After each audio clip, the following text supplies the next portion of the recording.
पंचदेव प्रार्थना एक शक्तिशाली मंत्र है। प्रातःकाल सच्चे मन से इसे सुनने से जीवन के सभी दुख तुरंत दूर होने लगते हैं। पंचदेव प्रार्थना को प्रतिदिन सुनने से जीवन के असंभव कार्य भी संभव हो जाते हैं। तो आइए सुनते हैं यह पंचदेव प्रार्थना। गजाननं भूतगणादिसेवितं कपित्थजम्बूफलचारुभक्षणम् उमासुतं शोकविनाशकारकम् नमामि विघ्नेश्वर पादपङ्कजम्। कर्पूरगौरं करुणावतारं संसारसारं भुजगेन्द्रहारं सदा वसन्तं हृदयारविन्दे भवं भवानी सहितं नमामि। शान्ताकारं भुजगशयनं पद्मनाभं सुरेशं विश्वाधारं गगनसदृशं मेघवर्णं शुभांगं लक्ष्मीकान्तं कमलनयनं योगिभिर्ध्यानगम्यं वन्दे विष्णु भवभयहरं सर्वलोकैकनाथम्।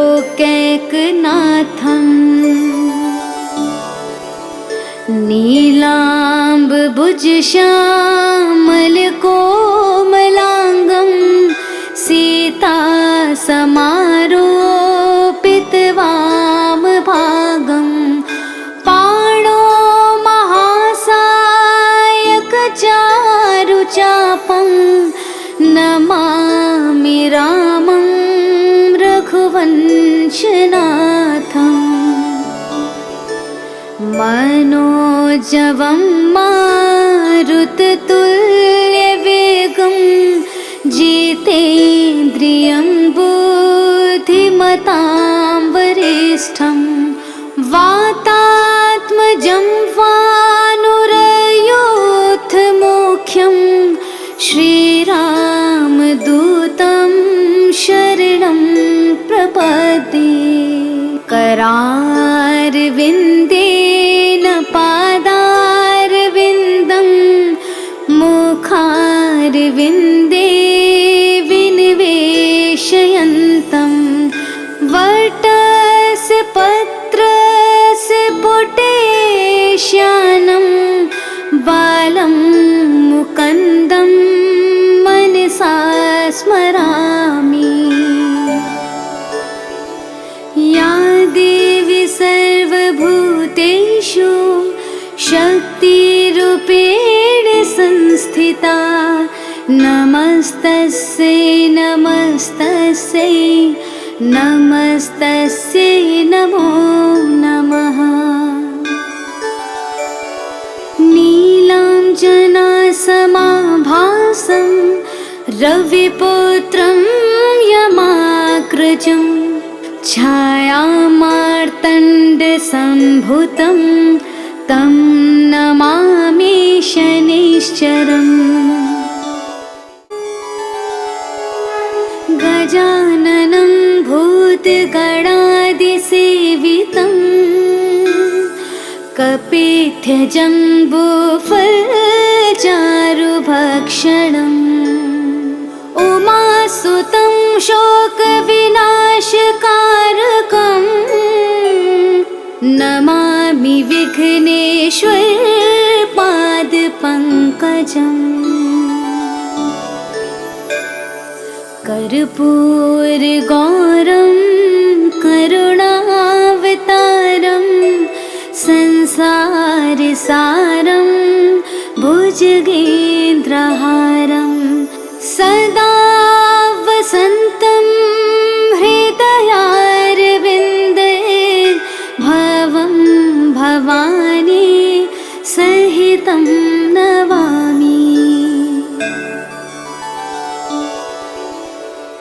शान्ताकारं भुजगशयनं पद्मनाभं सुरेशं विश्वाधारं गगनसदृशं मेघवर्णं शुभांगं लक्ष्मीकान्तं कमलनयनं योगिभिर्ध्यानगम्यं वन्दे विष्णु भवभयहरं सर्वलोकैकनाथम् नीलाम्बुजश्यामलकोमलाङ्गं सीतासमारोपितवामभागं पाणो महासायकचारुचापं नमामि रामं रघुवंशनाथम् मनोजवं मारुततुल्यवेगं जितेन्द्रियं बुद्धिमतां वरिष्ठं वातात्मजं वानुरयोधमुख्यं श्रीरामदूतं शरणं प्रपद्ये करारविन्देन पादारविन्दं मुखारविन्दे विनिवेशयन्तं वटस्य पत्रस्य पुटेश्यानं बालं मुकुन्दं मनसा स्मरामि।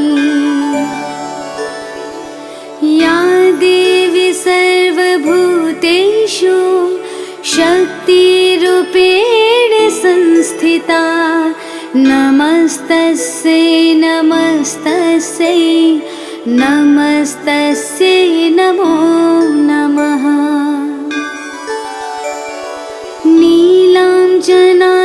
नीलाञ्जनासमाभासं रविपुत्रं यमाग्रजं छायामार्तण्डसम्भुतं तं नमामि शनैश्चरम्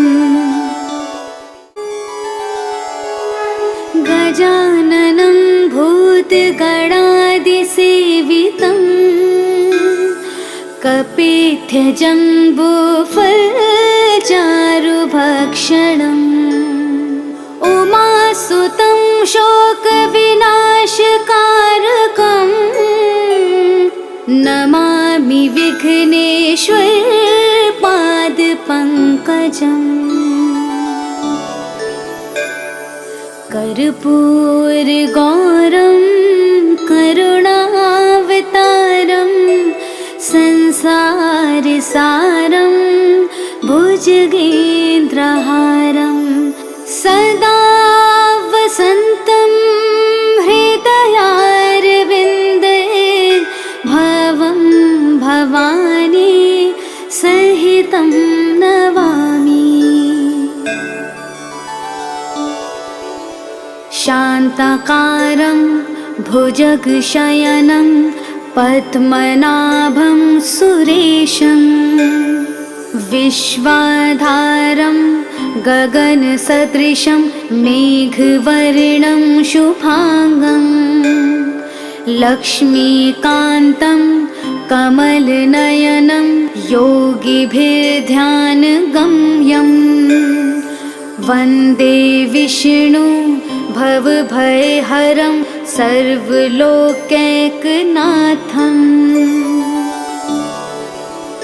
नीलाम्बुजश्यामलकोमलाङ्गं सीतासमारोपितवामभागं पाणो महासायकचारुचापं नमामि रामं रघुवंशनाथम्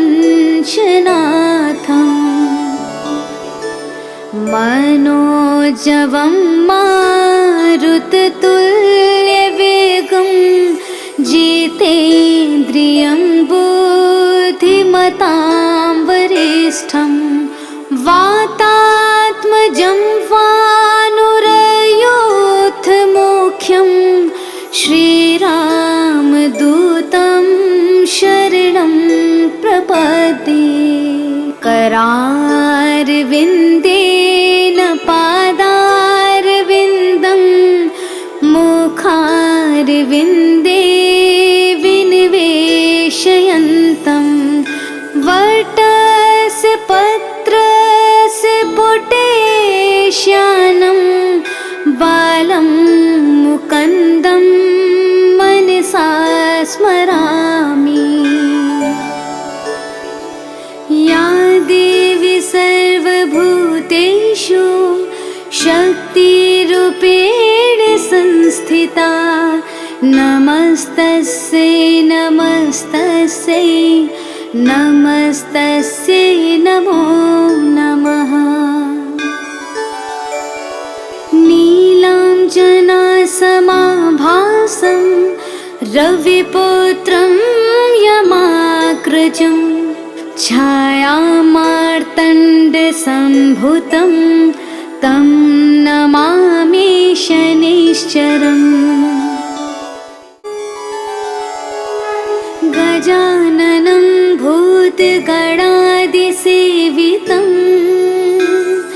कपित्थजम्बूफलचारुभक्षणम् उमासुतं शोकविनाशकारकं नमामि विघ्नेश्वरपादपङ्कजम्। कर्पूरगौरं करुणावतारं संसारसारं भुजगेन्द्रहारं सदा वसन्तं हृदयारविन्दे भवं भवानी सहितं नमामि। शान्ताकारं भुजगशयनं पद्मनाभं सुरेशं विश्वाधारं गगनसदृशं मेघवर्णं शुभांगं लक्ष्मीकान्तं कमलनयनं योगिभिर्ध्यानगम्यं वन्दे विष्णु भवभयहरं सर्वलोकैकनाथम्।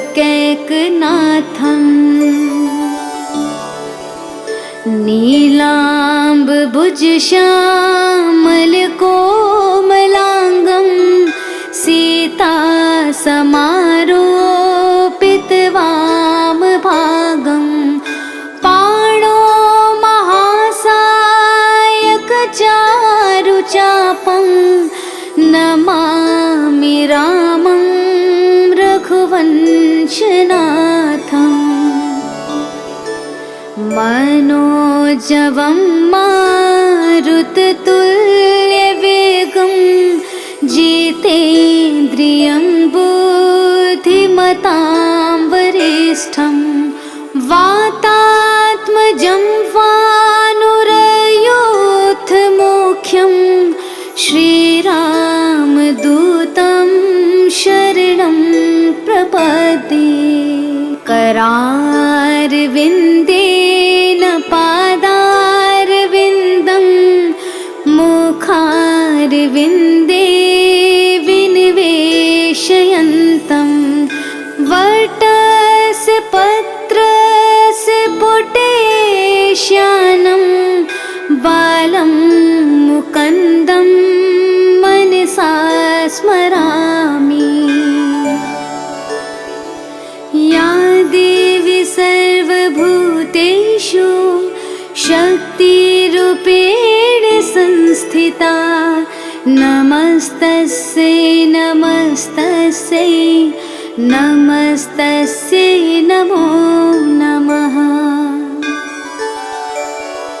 नीलाञ्जनासमाभासं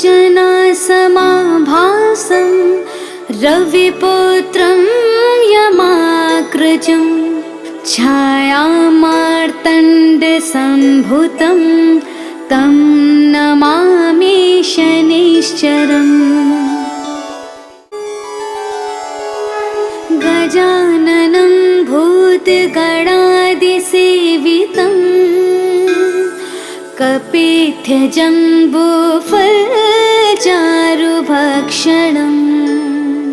उमासुतं शोकविनाशकारकम् नमामि विघ्नेश्वरपादपङ्कजम्। कर्पूरगौरं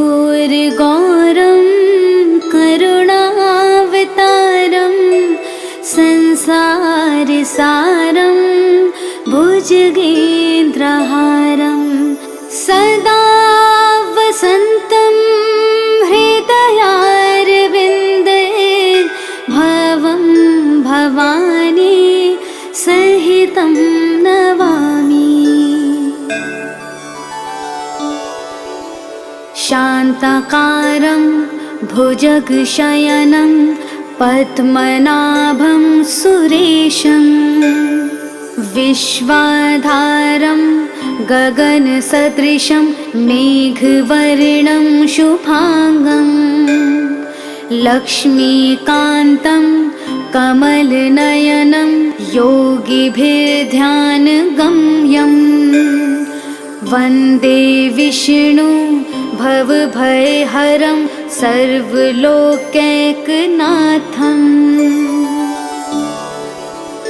नीलाम्बुजश्यामलकोमलाङ्गं सीतासमारोपितवामभागं पाणो महासायकचारुचापं नमामि रामं रघुवंशनाथम्। मनोजवं मारुततुल्यवेगं जितेन्द्रियं बुद्धिमतां वरिष्ठं वातात्मजं वानुरयूथमुख्यं श्रीरामदूतं शरणं प्रपद्ये। करारविन्देन पादारविन्दं मुखारविन्दे विनिवेशयन्तं वटस्य पत्रस्य पुटेश्यानं बालं मुकुन्दं मनसा स्मरामि।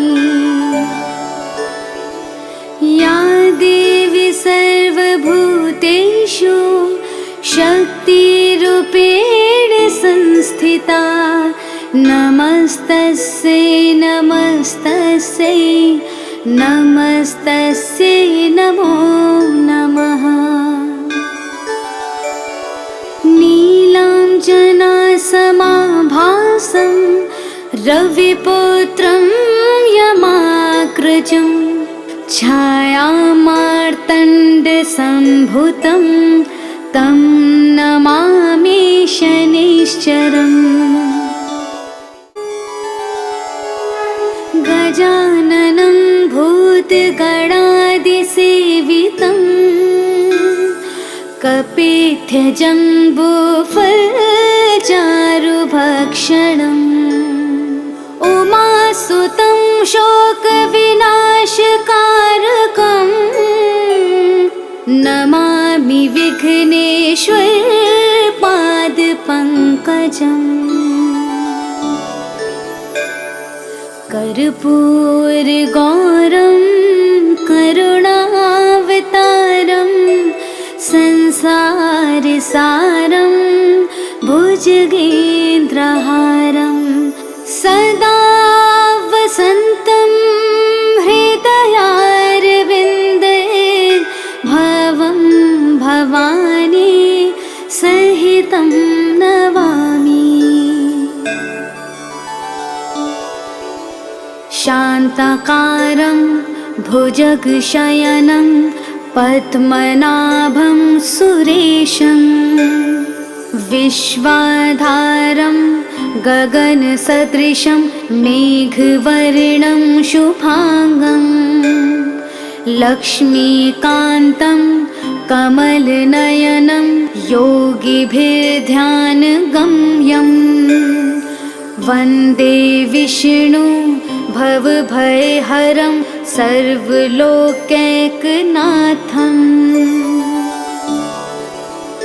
नीलाम्बुजश्यामलकोमलाङ्गं सीतासमारोपितवामभागं पाणो महासायकचारुचापं